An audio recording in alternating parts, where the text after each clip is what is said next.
தமிழகம் எங்கும் Max Gold cash for your gold. Max Gold நீங்க தங்க மட்டும் இல்லைங்க, பிளாட்டினம், டைமண்ட், சில்வர், ரூபினி எதை வேணாலும் விற்கலாம். உங்களுக்கான பணம் ரொக்கமா கையிலயோ இல்லைன்னா பேங்க் அக்கௌண்ட்லயோ உடனடியாக செலுத்திடுவாங்க. மார்க்கெட் மதிப்பை விட 100 ரூபாய் ஒரு கிராமுக்கு உங்களுக்கு கூடுதலாக கிடைக்கும். தமிழ்நாடு முழுக்க டோர் ஸ்டெப் சர்வீஸும் இவங்க ப்ரொவைட் பண்றாங்க. உங்களுக்கு கோல்ட விற்கணும்னு அதுக்கு ஒரே ஒரு பெஸ்ட் பிளேஸ் மேக்ஸ் கோல்டு தான். கால் 04445454545. வணக்கம். Big topic with Karthik Mayakumar. இது மற்றவங்களுக்கு பிக் டாபிக்னு சொல்ல முடியாது. ஆனால் அந்த டாக்ஸிக் படத்தை அவளோட எதிர்பார்த்துட்டு இருப்பீங்களே, உங்களுக்கு பிக் டாபிக் தான். அந்த டாக்ஸிக் படம் சார்ந்து இப்போ ஒரு கிளிம்ஸ் ஒன்று வெட்டிருக்காங்களே வீடியோ, அதில் ஒரு கார்டு ஒன்று போடுறாங்களே, ஆரம்பத்தில் வார்னிங் கார்டு, அதை நானும் போட்டுடுறேன். சின்ன பசங்க இந்த வீடியோ பார்க்காதீங்கப்பா, கேட்டு போடாதீங்க. நானே முடிஞ்ச அளவுக்கு நாகரிகமாக தான் பேச போகிறேன். ஆனால் அதுவே எந்த அளவுக்கு போகும்னு தெரியல. கண்டென்ட்டுக்குள்ளே போகலாமா? Ladies and ladies, do you want to come one at a time or all together?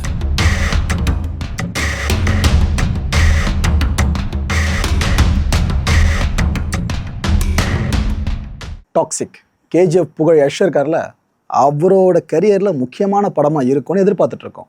ஆனால் கூடவே என்ன தெரியுமா பயம் வருது, இந்த படம் சார்ந்த காட்சிகளை பார்க்குறப்ப, ஏன்ப்பா நல்லா போய்ட்டு அந்த மனுஷனோட கரியரை முச்சு விட்றாதீங்க அப்படி தான் தோணுது.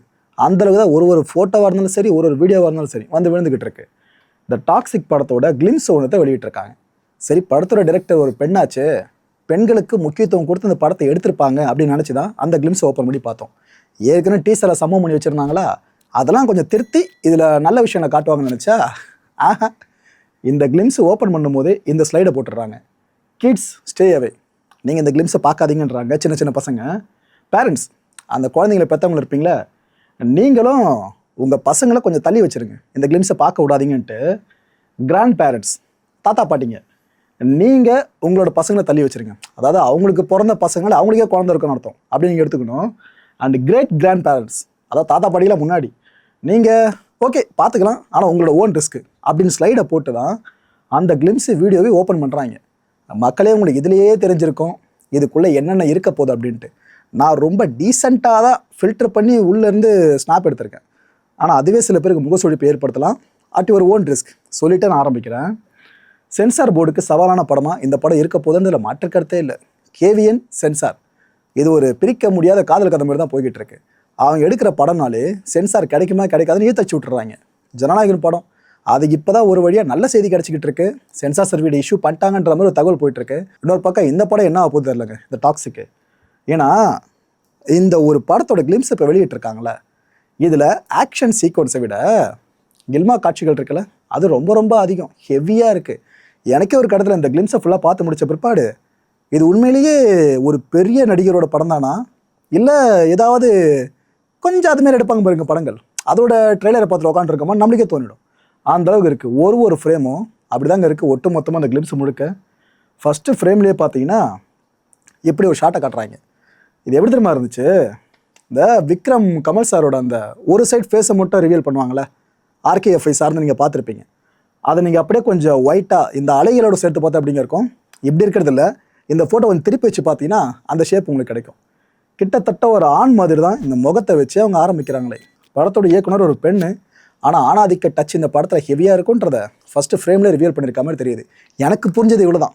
மேபி அந்த டைரக்டர் மனசில் வேறு எண்ணத்தை வச்சு இந்த ஃப்ரேமை ஓப்பன் பண்ணாங்களோ.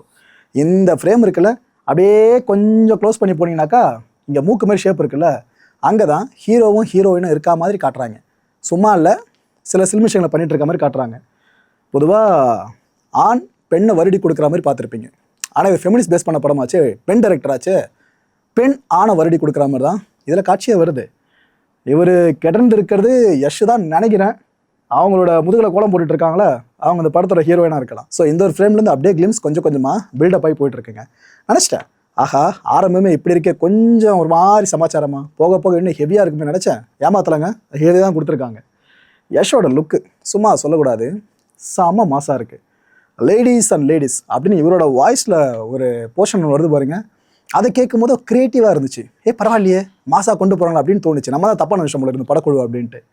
ஆனால் அந்த டைரக்டர் மைண்ட் வாய்ஸ் நான் அப்போ யோசிக்காமல் விட்டேன். அவங்க என்ன தெரியுமா யோசிச்சு இந்த கிளிம்ஸை கட் பண்ணியிருப்பாங்க, மவனை டீசர் விடும்போது என்னென்ன பேசுனீங்களா, இப்போ பேசுங்கடா பார்ப்போம், இப்போ விட்றேன், இப்போ பேசுங்க அப்படின்ற மாதிரி அவங்க நினச்சி எடிட் பண்ணியிருக்காங்க போல இருக்குது. ஏன்னா அந்த டாக்ஸிக் டீசரை பார்த்து யாரெல்லாம் கோவப்பட்டீங்களோ, இந்த கிளிம்ஸ் வீடியோ பார்த்தீங்கன்னா உருவபொம்மை எரிச்சாலும் ஆச்சரியப்படுத்திக்கலைங்க, அவ்வளோ கோவப்படுவீங்க. அவ்வளோ பண்ணி வச்சுருக்காங்க டைரக்டர். இந்த வீடியோவை பார்த்து முடிச்சது மனசில் தோன்றின விஷயம் கேஜிஎஃப் ப்ரோ இருக்கார்ல அந்த யஷ் ஃபன் வித் கன்னு இதுதான் நம்ம பார்த்தோம் அந்த படத்தில் ஃபுல்லாக ஆயுதங்களாக இருக்கும். ஆனால் இந்த டாக்ஸிக் பார்த்தீங்கன்னா ஃபன் வித் கேர்ள்ஸு இப்படி தான் இருக்குது. கிளிம்ஸு முழுக்கவும் அவர் ஒரு பெரிய கேங்ஸ்டர்ன்ற ஃபீலே உங்களுக்கு வராது. அதுக்கு மாறா வேற ஒரு ஃபீல் தான் வரும். அதை நான் என் வேலை சொல்லிக்கிட்டு இது போல் பண்ணாங்களா. டாக்ஸிக் இல்லைப்பா இது மிருகம் பார்ட் 2 அப்படின்னு நிறைய பேர் ட்ரெண்ட் பண்ண ஆரம்பிச்சிட்டாங்க. மிருகம் படம் பார்த்துருப்பீங்க. அந்த படத்தில் பிட்டு இல்லை படமே பிட்டுன்ற மாதிரி தான் பேரை வாங்குச்சு. கடைசியில் ஒரு அவேர்னஸை கொடுக்குறோம் எய்ட்ஸுக்கு எதிராக அப்படின்னு சொல்லிட்டு என்னமோ சமாளிச்சாங்க. ஆனால் அந்த படம் பார்த்தவங்களுக்கு தெரியும் எப்பேற்பட்ட காவியமாக இருந்துச்சுன்னு. அதோட செகண்ட் பார்ட்டுக்காக பல பேர் ஈகராக வெயிட் பண்ணிட்டு இருப்பீங்களா.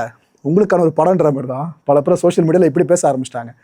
சீக்வன்ஸ் அப்படி இருக்குது இந்த கிளிம்ஸ்லேயே. அதனால தான் இந்தளவுக்கு பேரை வாங்கி வச்சிருக்கு. டேட் இஸ் ஹோம் அப்படின்ற டைலாக் இந்த டீசர் வந்தப்போ பயங்கரமாக ஃபேமாச்சா. இப்போ கிளிம்ஸ் வந்ததுக்கப்புறம் என்ன தெரியுமா சொல்கிறாங்க, லேடிஸ் ஹோம்னு சொல்கிறாங்க. என்னப்பா கிளிம்ஸில் முழுக்க முழுக்க ஒரே ஒரு ஆம்பளை பார்த்தா யஷ் மட்டும் தான் இருக்கார். சுற்றி எல்லாரும் பெண்களாக இருக்காங்க. அடிக்க வர்றவங்க கும்பல் கூலிப்படை எல்லாருமே பெண்களாக வச்சுருக்கீங்க. ஓகே பெண் டைரக்டர் பெண் தானே இந்த அளவுக்கு நீங்கள் டாமினேட்டாக காட்டுறீங்கன்னு ஆரம்பத்தில் பார்த்தோம். கிளிம்ஸ் முடிகிறப்ப அந்த எண்ணத்தை அவங்களே உடைச்சிட்டாங்க. இந்த ஃப்ரேமு டைட்டானிக் படத்தில் புகழ் வாய்ந்த ஃப்ரேம் இருக்குது ஞாபகம் இருக்கா. 90s கிட்ஸ்லாம் டிவியில் அந்த படம் போகும்போது பார்த்துருப்பான். இந்த சீக்வன்ஸ் வரும்போது எத்தனை பேர் டிவியை உடைச்சிட்டு பார்த்துருப்பாங்கன்னு தெரியாது.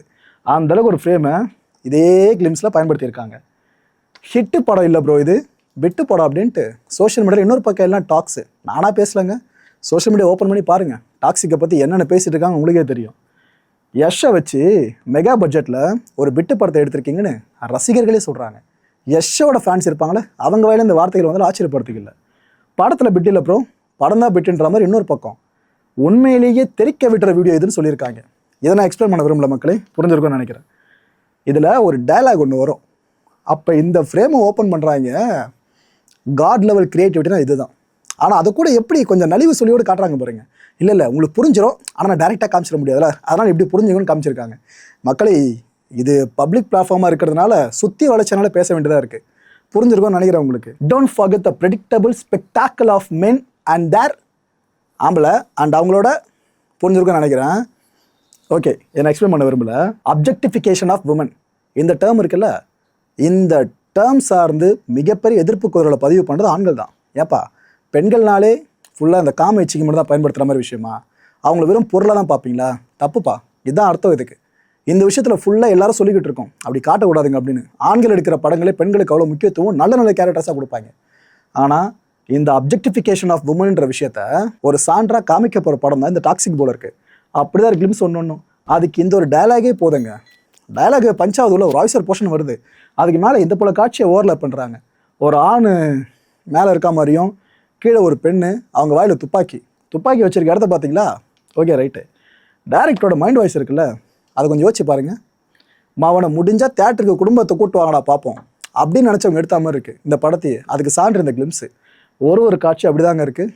அவங்க லுக்கு, ஹீரோ அந்த துப்பாக்கியை வச்சுருக்க இடம், வாய், அது இருக்கிற பிளேஸ்மெண்ட்டு. ஓகே இதுக்கு மேலே போக விரும்பல. 2 பேருக்கு நடுவில் தான் போட்டியே. ஒன்று யஷ், இன்னொன்று ஜானி சின்ஸ்னு இது போல ஒரு சோஷியல் மீடியாவில் பயங்கரமாக கலாய்க்க ஆரம்பிச்சிட்டாங்க.